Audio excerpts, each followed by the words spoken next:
तो कहानी शुरू होती है अब ग्रुप इंडेक्स मेथड की।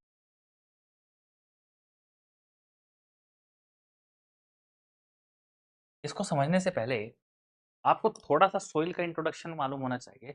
मैं आपको ये बताता हूँ कि जो सोइल है वो कितने टाइप की है। ठीक है, अब आप सोचो क्या एक एक चीज को ध्यान से समझे, सबको सीक्वेंस वाइज पढ़ेंगे तो वन टाइम में आपको समझ में आ जाएगा। ठीक है, तो देखिए बेसिकली सोइल टू टाइप से क्लासिफाई है।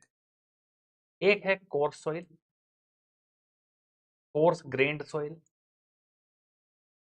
And second is fine grand soil. Coarse grained soil are the soil whose particle size is 80 mm to 4.75 mm, जिसमें आपके ग्रेवल्स एंड सैंड आते हैं। ठीक है, and fine grand soils are the soils whose particle size range between, oh, there is some correction, it's only gravel, not sand. So sand 80 to 4.75 is gravel and up to 75 micron sand right, 80 to 4.75। लेकिन यहाँ पे मुझे classification नहीं बताना है पूरा, तो only coarse grain का जो रेंज है that is from 80 mm to 75 micron. Fine grain soil उस particle size range from 75 micron to, कितना भी ले लो, मतलब 75 माइक्रोन से छोटा ही है पार्टिकल का साइज। ठीक है, वो अलग बात है कि अप टू 2 माइक्रोन सिल्ट मिलती है, 2 माइक्रोन के नीचे क्ले मिलती है। लेकिन मैं बता रहा हूँ, मैं सोइल क्लासिफिकेशन नहीं पढ़ा रहा हूँ, मैं सिर्फ आपको उतना बताना चाहता हूँ जिससे आपका ये ग्रुप इंडेक्स मेथड क्लियर हो और ये पता चले कि किस तरीके से सबग्रेड पुअर या अच्छा हो रहा है when we change the group index value, और किन किन फैक्टर्स पे डिपेंड करता है, ए बी सी डी का मतलब क्या है वो तभी समझ में आएगा। ये बेसिक्स है उसका, एक फाउंडेशन है। तो फाइन ग्रेन सोइल जो 75 माइक्रोन से कम हो। अब ये माइक्रोन क्या है, तो सोइल के क्लासिफिकेशन के लिए हम कुछ सीव का यूज करते हैं ताकि हमें साइज का पता चले। इसको बोलते हैं सोइल मैकेनिक्स में सीव एनालिसिस। सीव एनालिसिस, ठीक है। तो जो हमारे पास सबसे छोटी इंडियन स्टैंडर्ड सीव है, स्मॉलेस्ट स्मॉलेस्ट सीव है मेरे पास 75 माइक्रोन की बेटा। अब 75 माइक्रोन से नीचे के पार्टिकल की मैं सीव एनालिसिस नहीं कर सकता, वहां पे फिर मेरी सेडिमेंटेशन एनालिसिस चलती है, चाहे मैं पिपेट मेथड से करूं या फिर हाइड्रोमीटर से करूं, right, on the basis of Stokes law and all. तो सॉइल की बात है, यहाँ पे 75 माइक्रोन से नीचे जैसे ही सॉइल पास हुआ, वो या तो मेरा सिल्ट हो सकता है या मेरा क्ले हो सकता है, आई डोंट नो। लेकिन एक खास बात यह है कि जो मेरा सबग्रेड है जिस पे आप लोड ट्रांसफर करने वाले हो, उसकी स्ट्रेंथ अच्छी होनी चाहिए, और स्ट्रेंथ के साथ साथ it should have good drainage property. Drainage क्यों? क्योंकि अगर बारिश होगी और ड्रेनेज नहीं किया तो पोर वाटर प्रेशर बढ़ेगा, जिसकी वजह से स्टेबिलिटी और स्ट्रेंथ रिडक्शन होगा, राइट। और अगर कहीं क्ले मिनरल्स प्रेजेंट है वहां पे, तो ये बेटा करते हैं स्वेलिंग और shrinkage. Swelling and shrinkage property होती है इनके पास।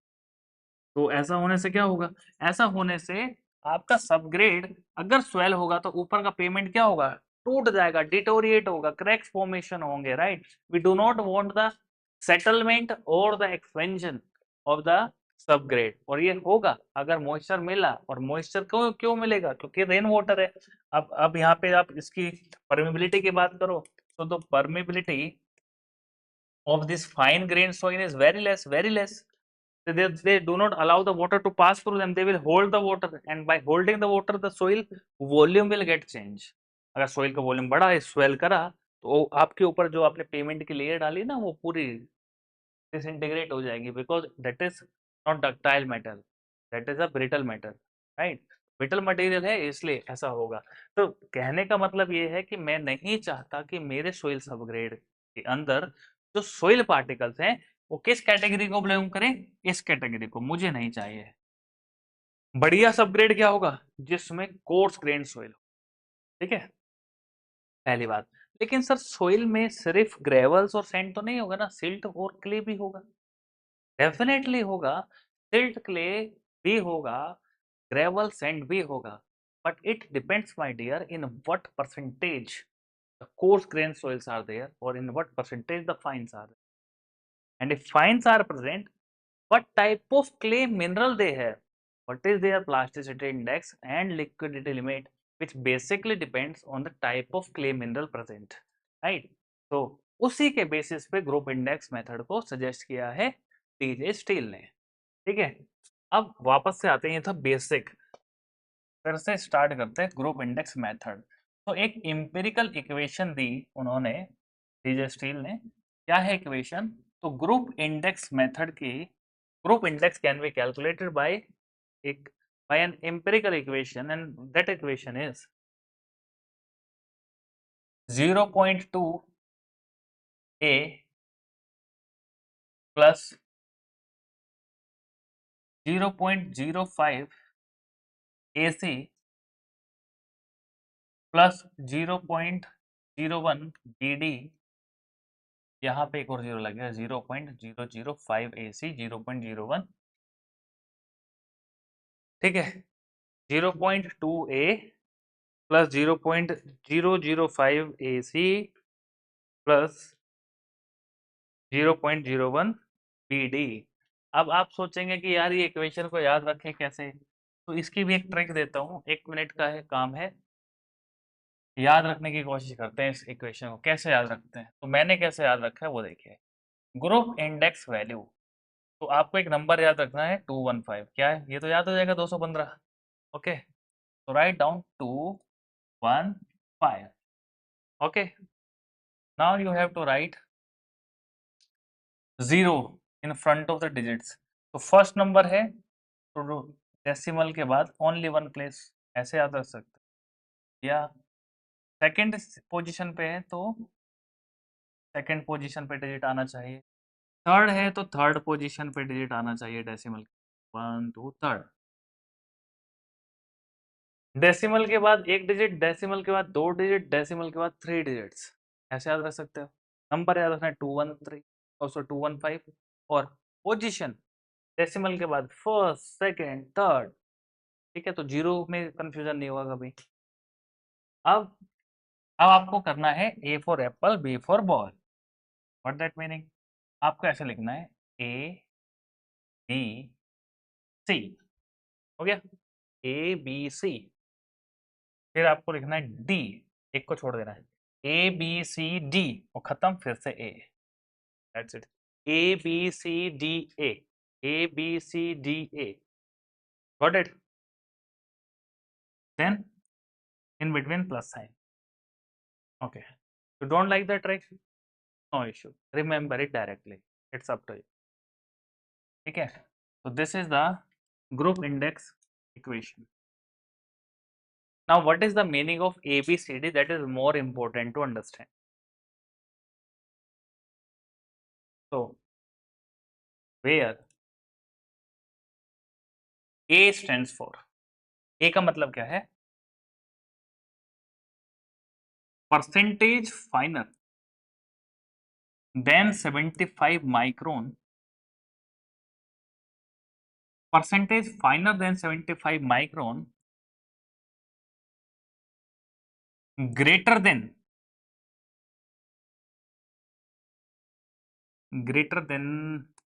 35, not exceeding 75, expressed in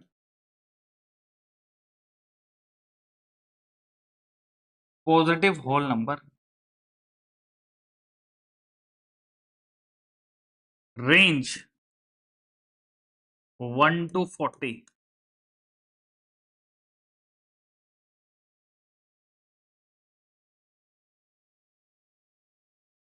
अरे बाबा ये क्या लिख दिया रे, कुछ भी समझ में नहीं आ रहा है, अभी आएगा ना।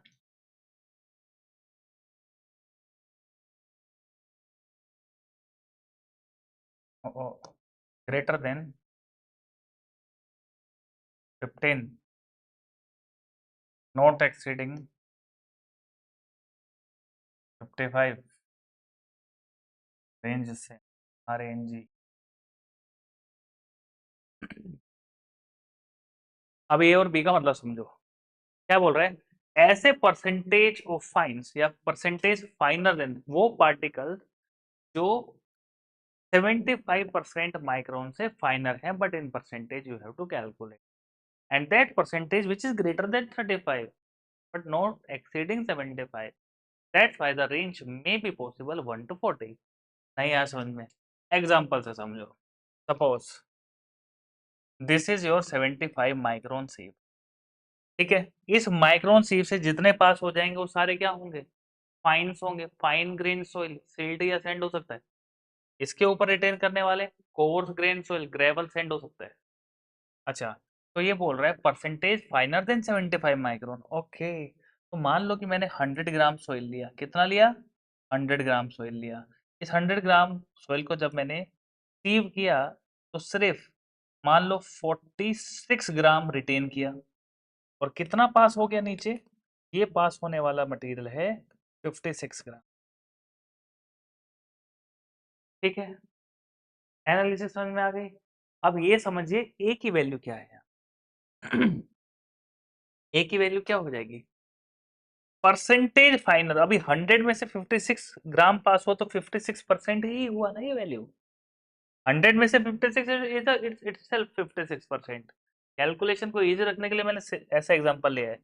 अगर ये 150 होता तो फिर मुझे निकालना पड़ता कि 56 आउट ऑफ 150 इनटू 100, तो how much percentage is passing, but for the sake of is I am taking 100 gram for example. तो 100 ग्राम सॉइल में से 56 ग्राम has passed through that 75 micron. So that means how much percentage passing 75 micron? It is 56%. Oh, 56% particles are finer than 75 micron. Okay, no issue. So what is A? A is percent finer than 75 micron. Okay, so is the value of A is 56? No. Condition is there. The greater than 35, they must be greater than 35. तो 35 से कितना ज्यादा है, how much more than 35? It's 21% more than 56 ना।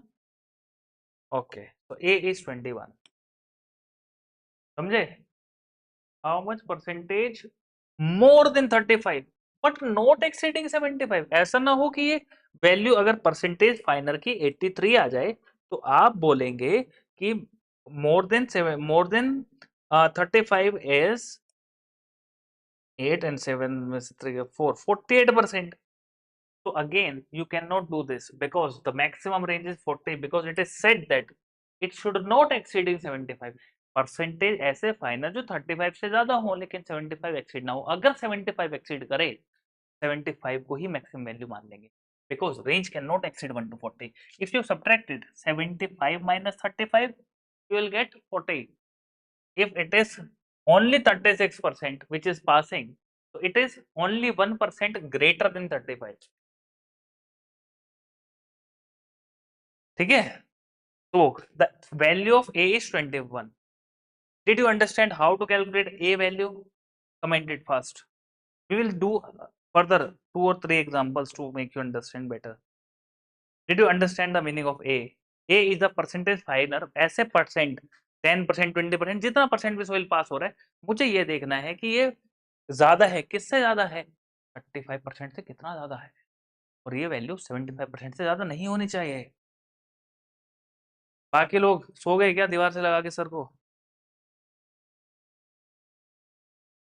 Did you understand, guys? If you understand, do one more example. I am taking 500 gram soil for the sieve analysis, out of which 280 retain on the 75 micron. जो पास होने वाले थे वो कितने रह गए? These are the 220 gram are passing, right? What is the value of A? लगाओ बुद्धि अपने। नॉट एक्सीड 75 का मतलब ये है कि अगर आपका 83% पास हुआ ना, तो वो नहीं लेना है, 75 तक ही कंसिडर करना है। अगर मान लो सिचुएशन ऐसी है कि बहुत ज्यादा फाइन था, तो 86% फाइन फाइन पार्टिकल्स थे 75 माइक्रोन से भी ज्यादा। तो ऐसे केस में 75 से ज्यादा नहीं लेना है डेटा को, आपको रेस्ट्रिक्ट करना है उसको। 86 नहीं 75 है सिर्फ ए निकालने के लिए। Got it?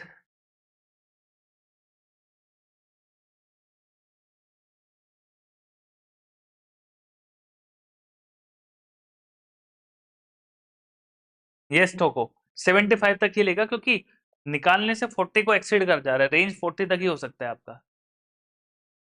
Is this clear? ए का वैल्यू बताइए, ए का वैल्यू इस केस के लिए। गोंगो, do it fast. What is the value of A?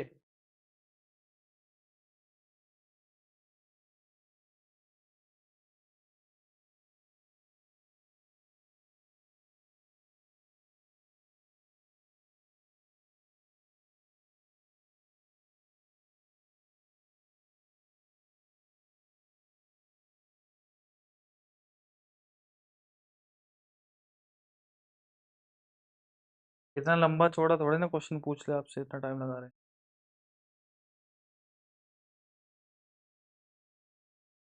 78.57 value होगी एक ही। साफ साफ बड़े शब्दों में नहीं लिखा है कि 1 to 40 रेंज हो सकता है, 40 से एक्सीड कैसे हो गया ये आपका?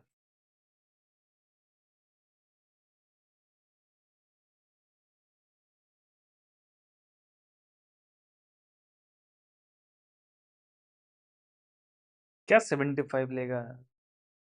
ए का वैल्यू 75 लेगा क्या?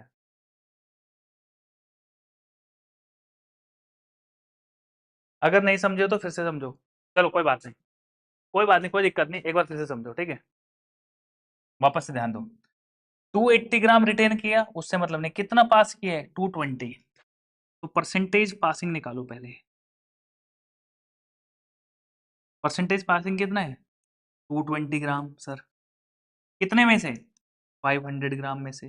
परसेंट के लिए 100 लगाइए, कैलकुलेट कीजिए।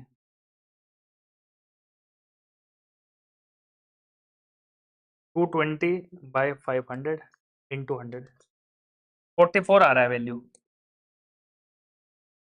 अब बात को समझिए। 44% are passing from the 75 micron, so percentage passing 75 micron is only 44%। तो ए का वैल्यू क्या है? परसेंटेज फाइनर देन 75, फाइनर है भाई, बट ग्रेटर देन 35। 35 से कितना ज्यादा है? 35 से 9 ही तो ज्यादा है यार। 35 + 9 44। तो ए की वैल्यू कितनी हो गई? 9। आ रही है क्या रेंज 1 to 40 के बीच में? अभी बोलो समझ में आया क्या?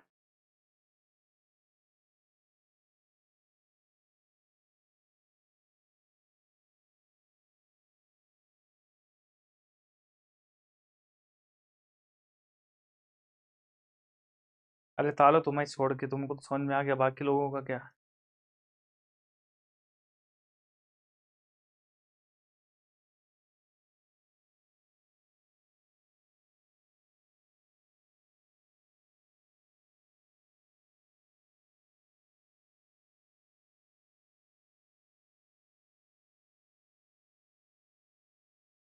78.57 is not right, Bongo. It's not right. Did you understand this time, Bongo? Okay, total को 280 ग्राम सोचा था। Why? I told you ना, I am taking 500 gram, out of which 280 gram is retained. What left? 220, which is passing. अभी clear है? चलो एक try और करते हैं, ए को ढूंढने के लिए, है ना? एक और एग्जांपल करते हैं, नो इशू। गलती करेंगे तभी सीखेंगे। अगर आपसे कोई क्वेश्चन नहीं बन रहा है तो समझ जाइए कि लर्निंग की जरूरत है।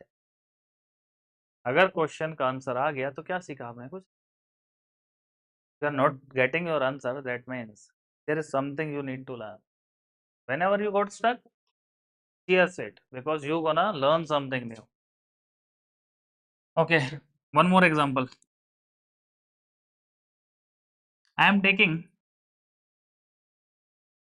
taking this is my sieve, right? 75 micron sieve. Soil मैंने लिया है यहाँ से पास कराने के लिए 370 ग्राम, ठीक है? ओके, और ये पास हुआ, कितना हुआ 370 में से? ओनली 170 ग्राम पास हुआ। What is the value of ए?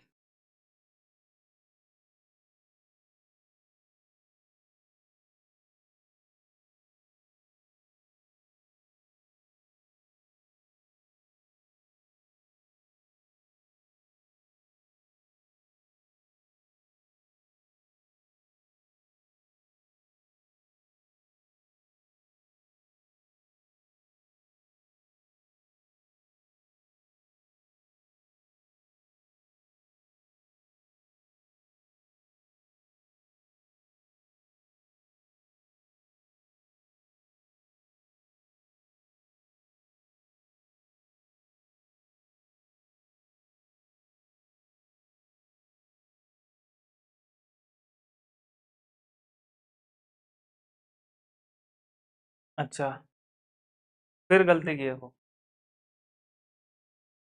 फिर गलती की हो, अब समझो फिर से। मुझे पता है ना, जानबूझ के मैं दे रहा हूँ, मुझे पता है आप कहाँ कहाँ कितने पानी में आप लोग ना, मुझे पता है आप कैसे गलतियां करोगे। देखो, परसेंटेज फाइनल निकाला मैंने, कितने पास हुए? 170 पास हुए, कितने में से? 370 में से। परसेंटेज निकाल लो, 100, कितना परसेंट फाइनल आया? 170 बाई 370 इंटू 100, 170 बाई 370 100, 45.94 आ गया। ठीक, what is a greater than 35 not exceeding 75, 75 exceed नहीं करा, कोई दिक्कत नहीं। तो 45.94 माइनस 35 कितना आ गया? 35 से कितना ज्यादा है? 10.94 है। तो क्या लेंगे ए की वैल्यू को? 11 बाय,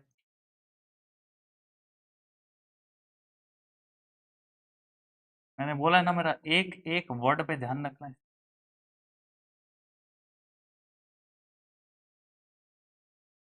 रिटेन से क्या लेना देना है भाई? 45.94 पास हुआ तो 100 में से माइनस कर लो, वो उतना बच गया, उतना रिटेन हुआ, 59.06 रिटेन हुआ। समझ में आया? ए इज 11, तीनों का आंसर गलत है।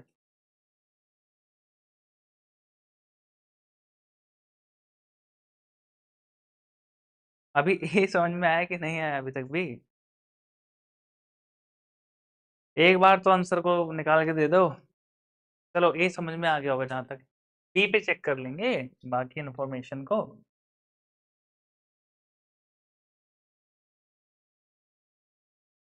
नाउ बी क्या है? बी सिर्फ, बी भी सेम ही चीज है, सिर्फ बता रहे हैं B is percentage final than 75 micron, same चीज। लेकिन 15 से ज्यादा वाले बताओ मुझे, greater than 15 but not exceeding 55। तो 15 और 55 में कितना गया? 40 का तो रेंज फिर से क्या हो गया? 1 to 40, है ना? More than 15 not exceeding 55 expressed as positive whole number, decimals में नहीं लिखते हैं।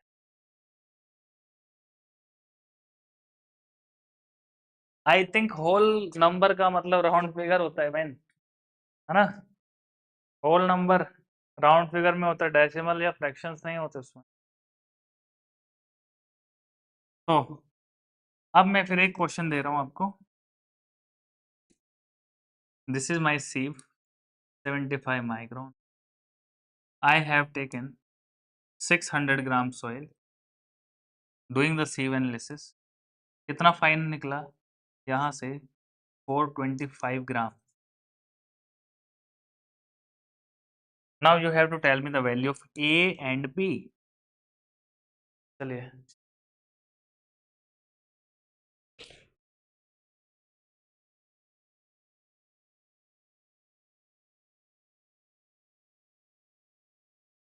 do it fast.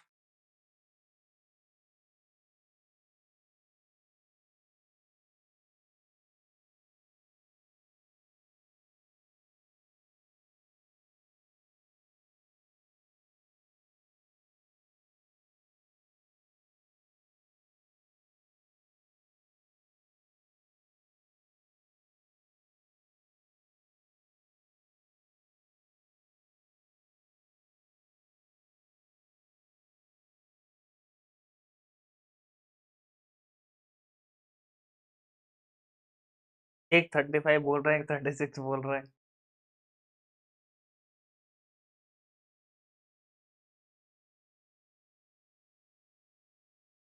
Be exceed हो रहा है।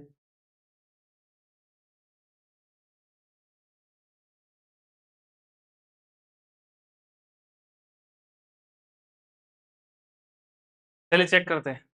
Percentage final. Than 75 microns are 425 gram pass हुआ out of 600 into 100। How much percentage?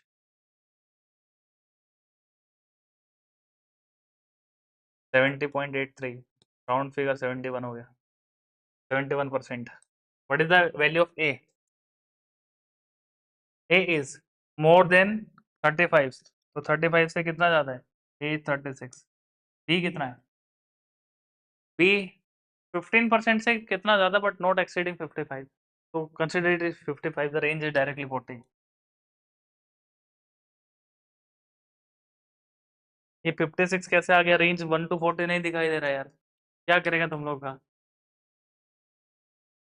हाँ, नॉट एक्सीडिंग 55 बोल रहा है तो 55 पे लिमिट हो गया ना। Nobody is correct again. अब ये छोटे से ए बी सी डी में फंस गए तुम लोग।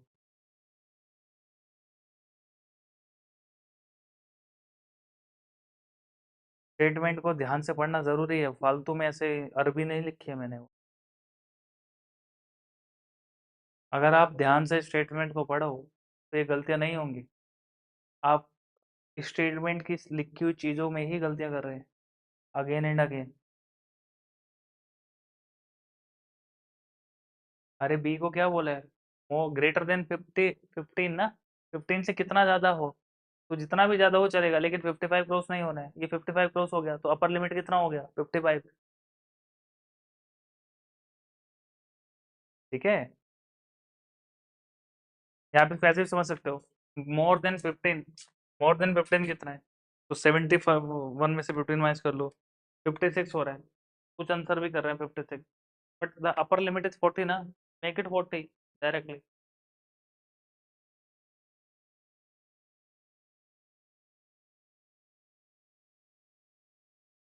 हाँ 40 हो गया। अभी ए बी क्लियर हुआ। और कितना time? A B C D, A for apple, B for ball. ठीक है, आगे बढ़ाए डिस्कशन को। सी डी भी तो जान लो यार। Okay.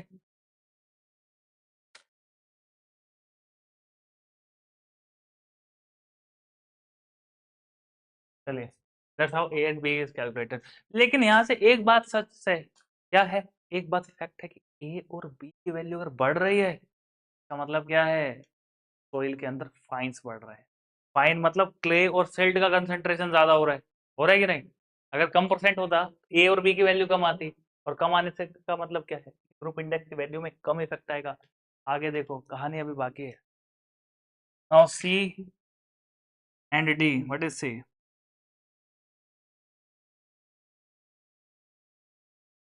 Value of liquid limit. Value of liquid limit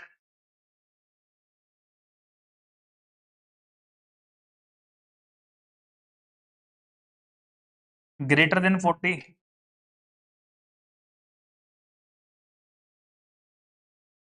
not exceeding 60,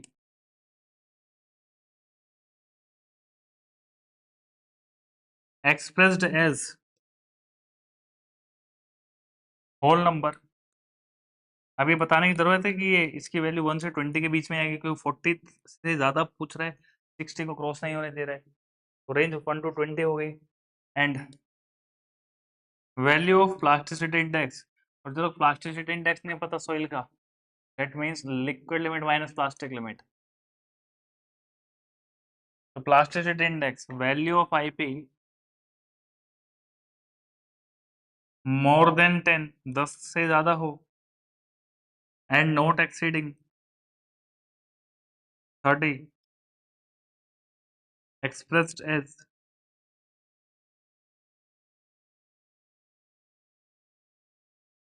positive whole number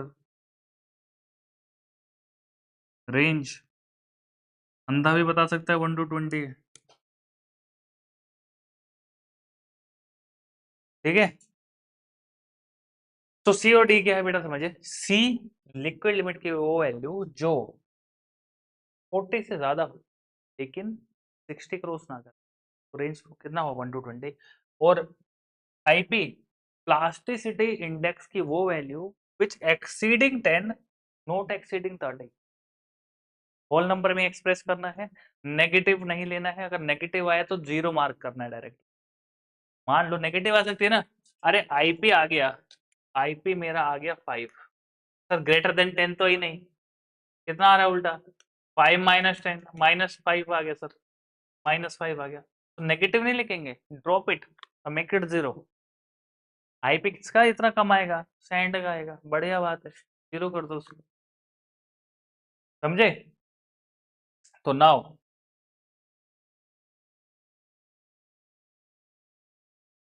group index value maximum कब हो सकती है,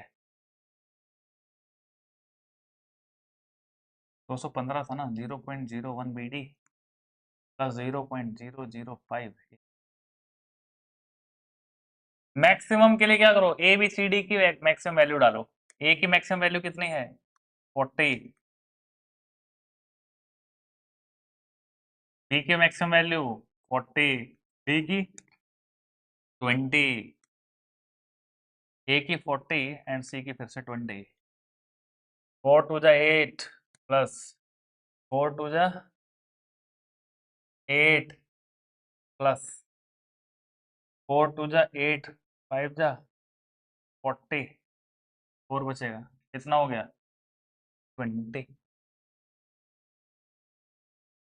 तो यानी कि ग्रुप इंडेक्स की मैक्सिमम वैल्यू कितने आ सकती है, तो 20 आ सकती है। और 20 कब आएगी, हाँ मैक्सिमम 20। ए क्या हो गया मैक्सिमम, बी क्या हो गया मैक्सिमम, डी मैक्सिमम, सी मैक्सिमम। जब ये वैल्यूज मैक्सिमम हो रही है इसका मतलब क्या, ये सिग्निफाई कर रही है फाइन ग्रेन सॉइल को। अरे फाइन ग्रेन सॉइल का कंसंट्रेशन ज्यादा है, अगर फाइन सॉइल हुई ना तो परमेबिलिटी खराब हो गई, श्रिंकेज स्वेलिंग प्रॉपर्टी बढ़ गई। अपग्रेड के लिए यार ये तो सब तो नहीं चाहिए था। So that's why as the group index value increases, the quality of the subgrade is decreases। तो सबसे बढ़िया बढ़िया सबग्रेड क्या होगा, सबसे गुड क्वालिटी का, जिसकी जीआई वैल्यू बढ़ जाए, सॉरी जीआई वैल्यू मिनिमम आ जाए। मिनिमम कब आएगी, जब ए बी डी ये सब मिनिमम पे चले जाए। मिनिमम कितना हो सकता है बताओ, तो मिनिमम हो सकता है 0।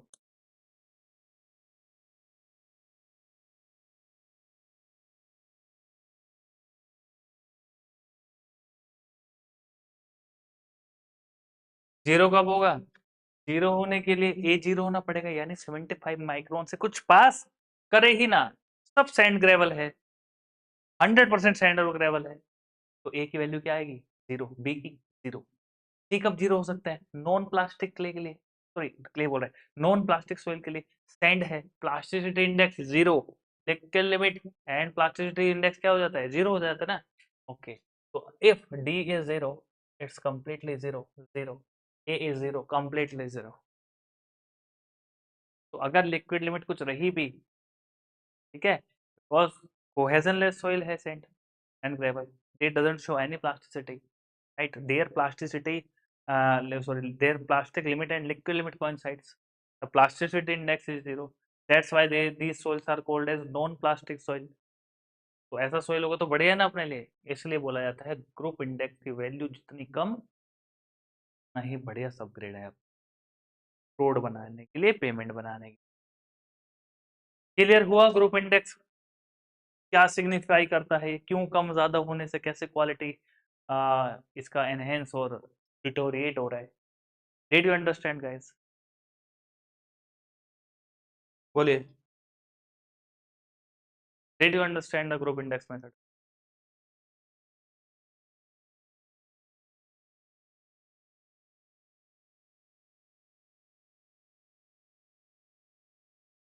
Right, okay.